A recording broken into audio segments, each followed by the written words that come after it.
Olá, estamos juntos mais uma vez pela nossa Jovem Pan Online. Obrigado a você que integra como ouvinte também a grande rede de rádio brasileira, o Sistema Pansat. São 145 emissoras esparramadas pelo país. 1.600 cidades brasileiras recebem diretamente o som da Jovem Pan. 30 milhões de ouvintes ao nosso lado.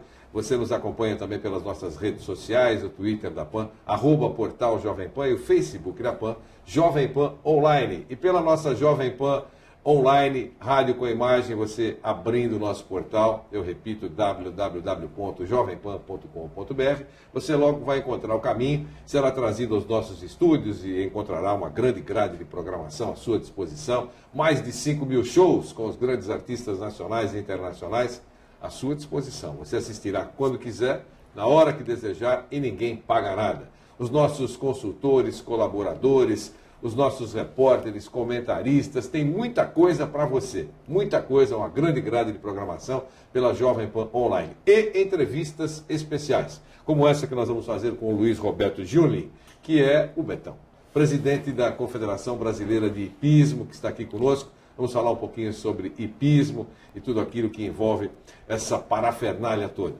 Betão, obrigado pela presença. É um prazer estar aqui. Sempre bom para a gente poder divulgar um pouquinho do nosso esporte. Muito bom. A gente fez questão de convidá-lo para falar um pouquinho sobre essa montagem do laboratório antidopagem para 2016. Aliás, é uma dificuldade, né? O futebol também está enfrentando um grande problema. O Ladetec foi descredenciado e muito provavelmente, quase seguramente, o controle antidopagem da Copa de 2014 vai recorrer a laboratórios fora do Brasil, na Colômbia, por exemplo, enfim, Canadá.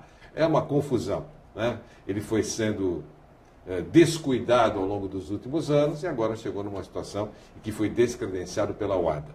E no seu caso, no caso do laboratório do hipismo, eu queria que você falasse um pouquinho o que é que está sendo feito e o drama vivido até aqui. Perfeitamente. Na realidade, os exames são todos feitos dentro do Jockey Clube de São Paulo. O Jockey Clube de São Paulo tem gente muito capacitada, muito competente e carecia de alguns equipamentos já há algum tempo. Em 2007... Ainda hoje. Ainda hoje também. É feito assim. Para poder fazer o que a gente quer fazer, sim. Em 2007, nós conseguimos comprar com dinheiro de uma lei de incentivo ao esporte, a Confederação conseguiu essa verba, e nós compramos uma máquina importante, que foi a mesma máquina utilizada em Beijing, e colocamos dentro do Jockey Clube de São Paulo, fizemos um convênio com eles, e a máquina vinha operando muito bem, mas o grande problema são os eventos internacionais. Em todos os eventos internacionais, nós somos obrigados a coletar o sangue aqui, e em kits especiais, e acondicionar esse sangue em refrigeradores, etc., e exportar esse sangue para alguns laboratórios reconhecidos pela Federação Equestre Internacional. Então, ou vai para a França, ou vai para os Estados Unidos, ou vai para a Inglaterra. Isso custa muito dinheiro, é muito caro pagar por tudo isso. E nós estamos trabalhando já há algum tempo politicamente dentro da Federação Equestre Internacional, no sentido de ter um laboratório que pudesse atender a toda a América Latina. E a gente conseguiu êxito junto à Federação Equestre Internacional. O veterinário da federação visitou a gente várias vezes, verificou as nossas possibilidades, porém, obviamente, faltavam muitos equipamentos, né?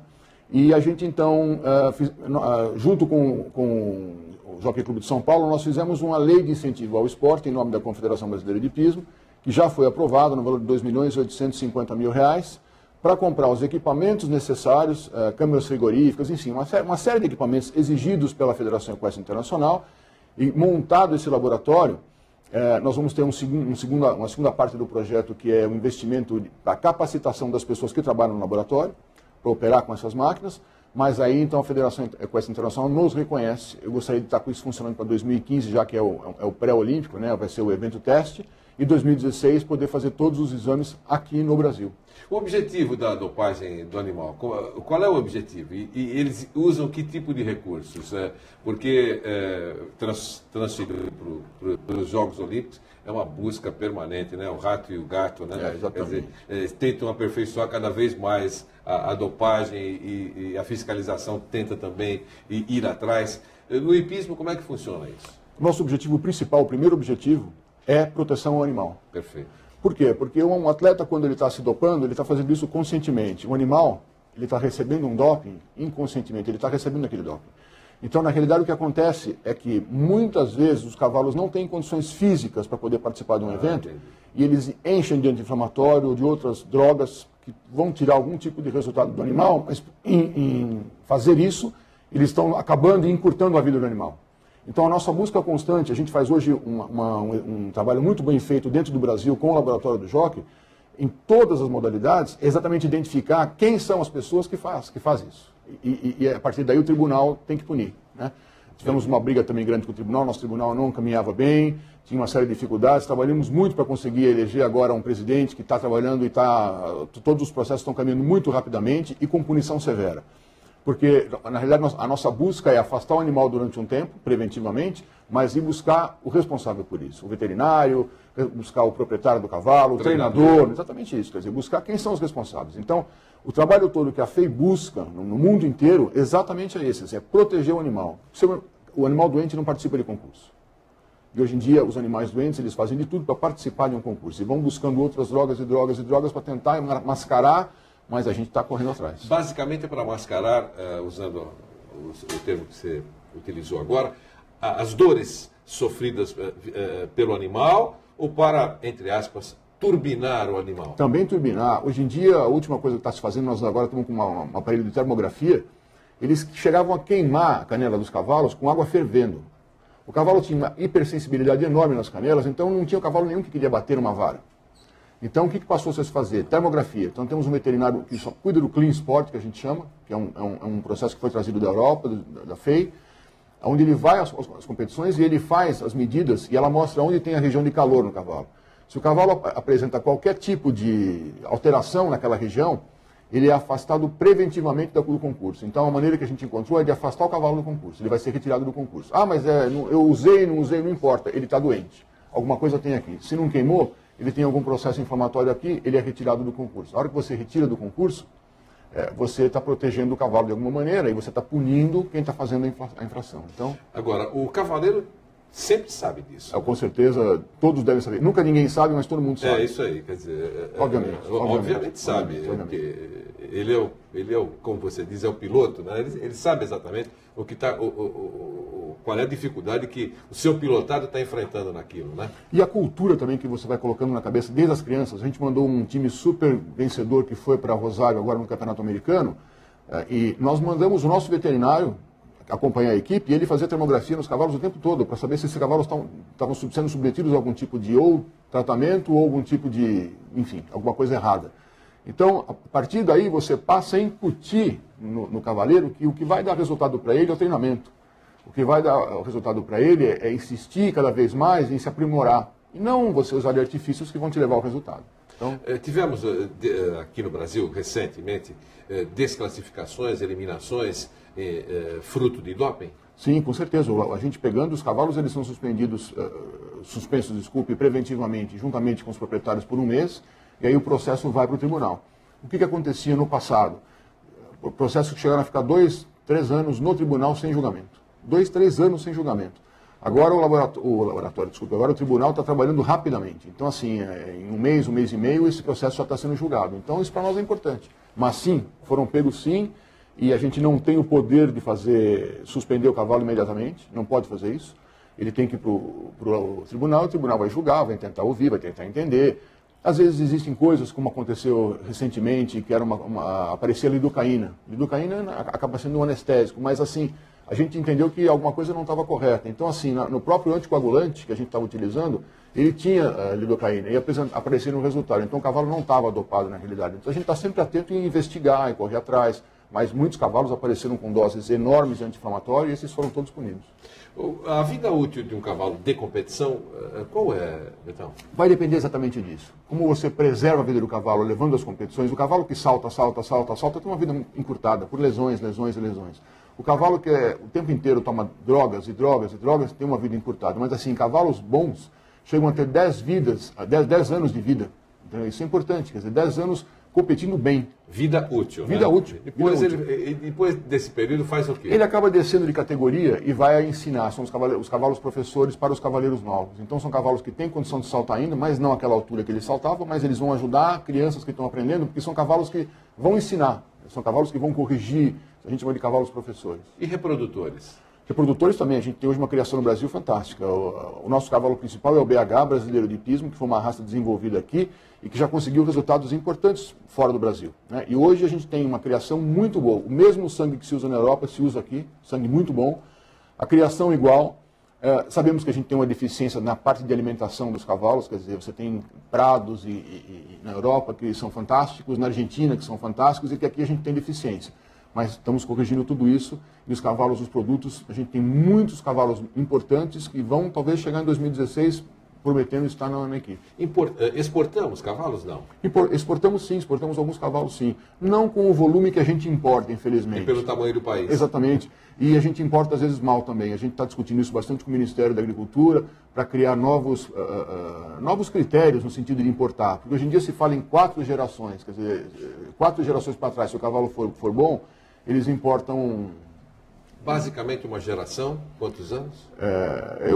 Eu acredito que se você falar em 5, 6 anos, seria um prazo bom para a gente poder fazer essa avaliação. 4 gerações, quando você fala em 4 gerações, nós estamos falando às vezes até em mais de 10 anos. Mais de 10 anos. Isso não dá para a gente aferir o resultado. Então, hoje em dia você tem cavalos no Brasil muito melhores do que alguns cavalos que estão sendo importados por alguns incautos que entendem que porque está na Europa ele é bom e traz o cavalo e no fim... Normalmente se importa de que país?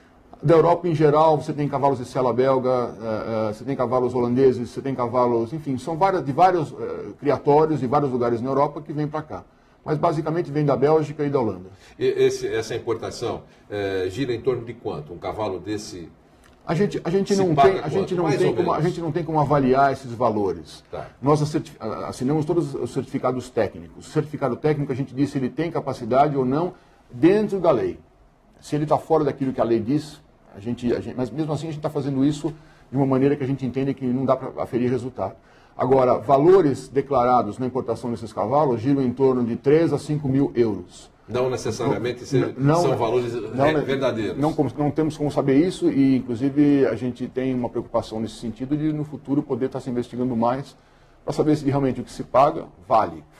Entendi. Você usou a palavra incautos. Alguns compram cavalos porque, poxa, se é cavalo da Bélgica, deve ser um sucesso total. É isso? O da Bélgica sempre é menor que o brasileiro. E muitas vezes o brasileiro é 10 vezes menor que o cavalo belga. Entendeu? Então, assim, na realidade, se busca alguma coisa... obviamente existem comerciantes dentro do Brasil e fora do Brasil que fazem a negociação, enfim. Mas, assim, nem sempre o bom cavalo está lá. Muitas vezes ele está aqui com um bom trabalho, com uma boa criação, ele está aqui. De uma maneira geral, esses cavalos, bons cavalos, cavalos de competição e que podem chegar a resultados bons, eles ficam onde? Em São Paulo? Onde? No Brasil? Em Porto Alegre? Você tem cavalos em Porto Alegre, você tem cavalos em São Paulo, você tem cavalos no Rio de Janeiro, você tem cavalos em Minas. Os principais centros têm alguns cavalos. O maior volume está em São Paulo. Porque São Paulo, a Federação Paulista de Hipismo, hoje tem cerca de 70% do movimento nacional. Tá. Então, em São Paulo, você acaba tendo uma concentração de gente aqui em São Paulo. Quais os tipos de cavalos? Para cada competição, um tipo diferente, não? Não, você tem, exatamente. Se você pegar, por exemplo, o enduro, você vai buscar cavalos que tenham sangue árabe. Saltos? Nos saltos são esses cavalos que eu te falei, que são sela belga, cavalos BH, sela holandesa também. Um pouquinho disso também você vai encontrar no adestramento. Já no CCS, você tem que ter uma cruza com cavalo inglês, que é ideal para fazer isso. No adestramento, muito cavalo lusitano, que não vai bem no salto, mas vai bem no adestramento. Então, para cada tipo de modalidade, você tem uma raça que encaixa especificamente ali. Então, o trabalho que a gente tem hoje é de trabalhar com todos esses criadores, porque nós queremos o desenvolvimento de cada vez mais desses cavalos, entendeu? Para esporte, nós estamos falando em esporte, não para exposição, muitas coisas que eles enxergam ali. Talvez o cavalo ideal para eles não seja o cavalo ideal para a gente, mas assim, eu falo para o esporte. Então, a altura, a gente tem buscado no lusitano uma altura maior, coisa que o cavalo lusitano não busca. Uma vez eu conversando com um criador português, ele me dizia assim, o tamanho ideal do cavalo lusitano é 1,50 m, 1,55 m, você está querendo fabricar cavalo de 1,70 m? Eu falei, não, aquilo que você não quiser me interessa, entendeu? Porque são cavalos maiores, que são melhores para o esporte. Você falou desenvolvimento, o cavaleiro para desenvolver precisa sair do Brasil? É um caminho natural pela quantidade de provas que você tem na Europa. Nós estamos tentando fazer isso no Brasil. Então, o que a gente está investindo hoje no Brasil? O circuito senior top da Confederação são entre 8 e 9 provas importantes, com bons patrocinadores, e que a gente consegue fazer provas com uma boa dotação financeira, mas é uma vez por mês. Você consegue fazer um circuito de uma vez por mês. Ok, é importante. Mas na Europa você tem, nesse final de semana que eu estou tentando fazer um campeonato interessante, você tem 3, 4, 5 provas na Europa e eles chamam de estrelas, 2 estrelas, 3 estrelas, que são provas em níveis diferentes. Então você tem muito mais provas na Europa. Você tem os proprietários que vão te dar um cavalo para você, um bom cavaleiro, buscar alguém para ser seu parceiro, você ser o piloto de Fórmula 1 da escuderia, tem lá alguém com uma escuderia que são alguns bons cavalos e que vai dar para um piloto bom cavalos. Então eles têm uma chance muito maior para ganhar dinheiro, para viver melhor e para poder saltar em condições melhores. Quer dizer, a gente hoje investe em varas de concurso mais leves, ganchos de segurança, temos investido muito nisso. Mas não dá para você competir com a Europa inteira, que tem história nisso. Então, assim, os nossos cavaleiros principais hoje estão na Europa, por quê? Porque eles têm condição melhor, talvez em condição desigual da preparação dos cavaleiros que estão no Brasil. A gente tem, quando pode, a gente manda um grupo para a Europa, para ficar 2, 3 meses, participar de concursos, e quando voltam totalmente melhores. Eles são descobertos ou vão para lá e batem nas portas dos aras? Muitas vezes vão lá e batem na porta dos aras, na porta dos grandes proprietários e começam a vida, e quando eles percebem que é um grande cavaleiro, volto a dizer que Marlon Zanotelli, que saiu daqui, se fez na região do Nordeste, é um grande cavaleiro. Em Barcelona agora, que nós ficamos com a medalha de prata, que foi importantíssimo para nós, na Copa das Nações, final mundial da Copa das Nações, onde no último dia estavam as melhores equipes, nós passamos em primeiro, o Marlon estava nessa equipe. E ele começou lá, veio com muita dificuldade para cá, foi para a Europa, conseguiu um bom proprietário, que quando viu a capacidade dele começou a investir cada vez mais nele, e hoje ele chega a ter um cavalo que disputa uma prova de 1,60 m, que é um cavalo olímpico, que a gente viu em Barcelona, muito parecido com o uma pena que a gente não isso, mas... É esporte. É e não é. Diria para você que você vai precisar de dinheiro para cavalo, para começar o esporte, a base, assuntos, hoje, só em escola, filiadas a por volta de 60, escolação. Nessas escolas de equitação, você tem em média 200 reais por mês para montar. Você tem sócio, você tem um cavalo, tem ela, tem um professor, quer dizer, não é caro se você comparar com uma aula de tênis, por exemplo. Então, para começar, não é caro. Em algum momento, quando você for disputar provas que a gente chama de topping, né, que são as provas de alto rendimento, aí você vai precisar investir. A Confederação não tem condição de dar esse suporte financeiro para absolutamente nada. Estamos tentando investir na parte estrutural.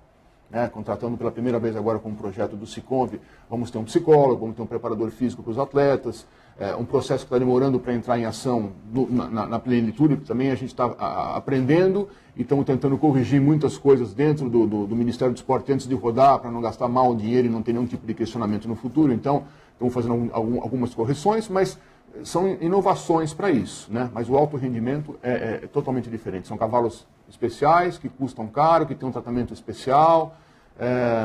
Uma viagem dessas para mandar um cavalo para a Europa e voltar para competir custa uma fortuna. Quem paga é o pai patrocinador? O pai patrocinador muitas vezes é que está ajudando a gente. Hoje a Confederação está ajudando bastante, obviamente com a ajuda do Comitê Olímpico, através da Lei Piva e do Siconv, que são convênios diretos com o Ministério do Esporte. Estamos podendo ajudar bastante. Mas sempre o pai patrocinador é fundamental no nosso esporte. Até agora a gente não tinha dinheiro para trabalhar com nada. Então está ficando mais fácil trabalhar dessa maneira, porque começou a aparecer um pouco de dinheiro, eles estavam acostumados a pagar tudo e começa a melhorar a situação para a gente. As receitas da Confederação Brasileira de Hipismo vêm de onde? Lei Piva, basicamente, e alguma coisa que a gente consegue gerar através de concursos. Existe uma taxa quando os concursos são realizados que a gente recebe, que são os recursos próprios. Os recursos próprios eles não fazem frente àquilo que a gente gostaria de fazer. O dinheiro da Lei Piva tem que ser muito bem utilizado. Eu acho fantástico. Qual é o valor? 3 milhões e 200 mil reais. O ano inteiro. O que eu acho fantástico é que o Comitê Olímpico hoje desenvolveu um processo de controle que ele é absolutamente blindado. Cada vez ele está melhor. Se eu quiser gastar alguma coisa de uma maneira que não seja boa ou que não vá trazer algum tipo de resultado, esse projeto não é aprovado dentro da Lei Piva. Coisa que antigamente a gente via que a coisa andava um pouco mais solta. Então, todo esse processo que o Comitê Olímpico fez, eu acho que é fantástico, porque eu tenho acompanhado. E muitas vezes você faz um projeto, você tem que fundamentar esse projeto, justificar, e pela primeira vez também os relatórios mensais de todas as modalidades, o que a gente foi, onde a gente conseguiu resultado. Eu preciso de dinheiro para ir para uma prova em Rosário, por exemplo, como nós fomos agora, que era um campeonato americano e sul-americano. Na volta, eu tenho que ter um relatório do treinador nosso contratado com essa verba, que é um treinador francês. Eu tenho que fazer um relatório do resultado de cada um dos cavaleiros que foi, e que resultado eles tiveram, o comportamento de cada um deles, o que eles fizeram, um relatório veterinário. Então, esses controles todos só vão levar à excelência lá na frente. Entendi. A meca do hipismo é Bélgica? Hoje em dia, sim. A Europa é a meca de tudo isso. Eu diria para você que o lugar que tem maior desenvolvimento, os melhores cavaleiros, está na Alemanha. O cavalo em si é na Alemanha. Mas, assim, os nossos cavaleiros todos, que acabaram viajando, se basearam, a grande maioria deles, na Bélgica ou na fronteira com a Holanda. Então, estão todos ali. Então, assim, por conta disso, hoje a Bélgica virou um grande centro de treinamento e um grande centro movimenta muito nos concursos. E depois da Bélgica? Eu diria para você que a Alemanha é muito forte, a Inglaterra para os cavaleiros de CCE, que é lá onde o CCE é a base do CCE, exatamente, lá é o lugar importante para o CCE. Os cavaleiros que você viu, os cavaleiros que fizeram aí de resultado também na Inglaterra são fantásticos. A Holanda é outro polo fantástico também. A Europa, como um todo, ela é o berço de todo o esporte. Entendi. A cultura de todas essas pessoas na Europa, o sujeito nasce, enquanto a gente está aqui falando de futebol, eles também falam de futebol, porque também gostam de futebol, mas assim, o cavalo está entranhado na vida deles. Porque já vem aqui de ataque, já vem desde cedo, viveram disso, criaram isso. Então, em cada pequeno manejo que eles chamam, tem lá 3, 4, 5 cavalos. Então, é diferente do que a gente tem aqui. Você falou da pastagem, né? Nós perdemos na pastagem. Os pastos são de qualidade melhor. Então, assim, o cavalo que já nasce comendo ali, não pode competir com o nosso cavalo que nasce comendo aqui no Brasil, no pasto. Então tem que ter alguns complementos para poder fazer com que o cavalo atinja o desenvolvimento de altura, maturidade, tudo isso vai depender de complementos, sendo que o pasto natural, como tem hoje durante muitos anos na Argentina e na Europa, ele é superior ao nosso. Isso influencia no resultado do cavalo em tamanho, em qualidade. O hipismo, de uma maneira geral, recorre muito a mecenas, eu explico, né? A gente lembra do Dr. Roberto Marinho, apaixonado. Até hoje a família Marinho nos apoia muito. É claro, o pai adorava e os filhos foram no curso da história. Exatamente. Né? Mas é ótimo, tomara que continuem prestigiando. Mas os mecenas existem também em outras modalidades. Mas no hipismo são fundamentais? São fundamentais. Fundamentais são pessoas que gostam, que podem promover a compra de alguns animais que muitas vezes vão para alguns outros cavaleiros, é importante. E o mais importante é o apoio que pode nos dar também na estrutura que a gente tem. Então, sempre insisto em dizer, o Dr. Jorge Gerdau, por exemplo, que nos dá um apoio na estrutura, nos ajuda a melhorar a estrutura, nos ajuda a abrir algumas portas, às vezes de alguns contatos que são complicados para a gente poder fazer, procurando diretamente essas pessoas. Isso são pessoas e são alguns, né? Eu falei de mas são alguns, que nos ajudam muito a poder chegar onde a gente está chegando. São abrir portas para a gente poder mostrar o que a gente tem, o que a gente está fazendo e, através disso, conseguir esses recursos que são fundamentais. Público nas arquibancadas pequeno? Você sente não, tem aumentado. Você está na confederação há quantos anos? Fiquei 4 anos e agora vou ficar mais 4 anos até 2016, quando termino o mandato. Então, são 4 anos e uma reeleição e... Então você já tem como avaliar, você vai em competições. Como é que é a presença de público? Aumentou muito. Nos bons concursos, aumentou muito. Estamos fazendo algumas coisas diferentes também, como fizemos agora em Campinas, um evento no Parque Ecológico. Se você olhar a arquibancada toda cheia que estava ali, é de um público totalmente diferente daquele público, e ele ficou assistindo, torceu. Alguns vendo pela primeira vez. Pela primeira vez e torcendo como num estádio de futebol, que foi interessante. E no final, por iniciativa dos próprios cavaleiros, quando receberam os prêmios, foram lá e jogaram para eles. Foi uma festa, foi muito interessante. Então, estamos tentando sair um pouco dos clubes, que é muito fechado. De alguma maneira, aquilo inibe uma pessoa a entrar. Muitas vezes fala, eu não sou sócio, será que eu posso entrar, não posso entrar? O que vai ter aí dentro? Fazendo isso em parques, como estamos tentando fazer alguma coisa no ano que vem, junto com a prefeitura, em alguns locais públicos, como fizemos em Campinas, São Paulo, como fizemos em Campinas, que foi um resultado muito bom, até em conversa com o próprio prefeito de Campinas, durante a prova, ele já quer fazer o ano que vem de novo, numa estrutura um pouquinho maior, com mais arquibancadas. Então, é por aí que tem que ser, tem que sair um pouco do clube para ir para lugares que possam fazer um entrosamento um pouco maior, para começar a buscar aficionados, entendeu? Gente que, pode ser que não monte cavalo, mas ele gosta de assistir a prova. Encurtamos as provas na televisão também, a gente tem uma parceria com a Sport TV também, que nos faz de graça 9 provas do nosso circuito durante o ano, mas acabamos com aquela coisa de uma prova de... Ninguém suporta assistir uma prova de 2 horas, entendeu? Tem a velha história, da namorada que acompanha o cavaleiro pela primeira vez e chega e senta e fala, nossa, que bonita a prova, e vê o primeiro, o segundo, e fala, que número você é? Ele fala, eu sou 75º. Ela fala, o quê? Quer dizer, ninguém aguenta. Então, assim, nas provas principais, nós estamos passando simplesmente a volta da vitória. O que é a volta da vitória? São os cavaleiros que saltaram o primeiro percurso e vão para a final. Então, são 12, 15, 20 cavaleiros. Então, é rápido, ágil. Estamos aprendendo como fazer isso também, quer dizer, aquelas provas que ao final da prova tem que ter uma premiação rápida, o cavaleiro já tem que virar para o lado da entrevista, estamos tentando profissionalizar um pouco isso também. Legal. Eu estava, hoje pela manhã, estava conversando sobre isso com alguns companheiros da redação, e um deles, você sabe que se eu tivesse espaço, eu teria um cavalo. Eu falo, mas não é esse o negócio. Está cheio de gente que tem cavalo aí, mas não tem cavalo no apartamento. Deixa o cavalo no lugar certo. Como é que funciona isso, né? É exatamente isso. Você já deve ter ouvido isso, né? Muitas vezes. Então, assim... Não é como um cãozinho que você leva para casa. O grande problema qual é? É você ter que comprar o título de um clube, virar sócio do clube e a partir daí ter o cavalo lá dentro. Isso custa, né? Então, esses manejos que foram criados, são satélites, hoje em dia existem, lugares que você pode ir, tem muitos. E você pode ir lá e alugar uma cocheira e pagar, que é o que acontece na Europa, muito, é por aí que vai ficar barato. Porque a hora que você tem que investir dentro de um clube e manter o padrão do clube, de pagamento dentro do clube, isso encarece muito. Então, assim, isso é para alguns. Mas, assim, na realidade, essas escolas, que eu estou falando de 150, 160 escolas que a gente conhece em São Paulo, você pode ir numa escola, começar a montar e dizer amanhã, eu quero comprar um cavalinho, vou comprar um cavalinho, pô, eu posso comprar um cavalo. Como é que vai ser? O que vai custar? Lá vai custar muito, muito menos. E aí que você começa o processo todo. Quando você fala muito, muito menos, dá um valor. Eu diria para você que você vai gastar com um cavalo por mês, dentro de um manejo desses pequeno, etc., você vai gastar para o cavalo comer, você montar, etc., por volta de R$2.000 por mês. R$2.000 por mês. Isso com o instrutor, isso com a comida do cavalo. Isso tendo o seu cavalo. Exatamente, e tendo o seu próprio cavalo. Só você monta. Só você monta, é seu. Muitas vezes tem mais do que, tem um pequeno condomínio ali. Tem dois meninos que os pais compram um cavalo. Dividem o cavalo. Dividem o cavalo também. Então um faz uma aula de manhã, outro faz uma aula à tarde. Tem várias fórmulas aí que você chega onde você pode ir.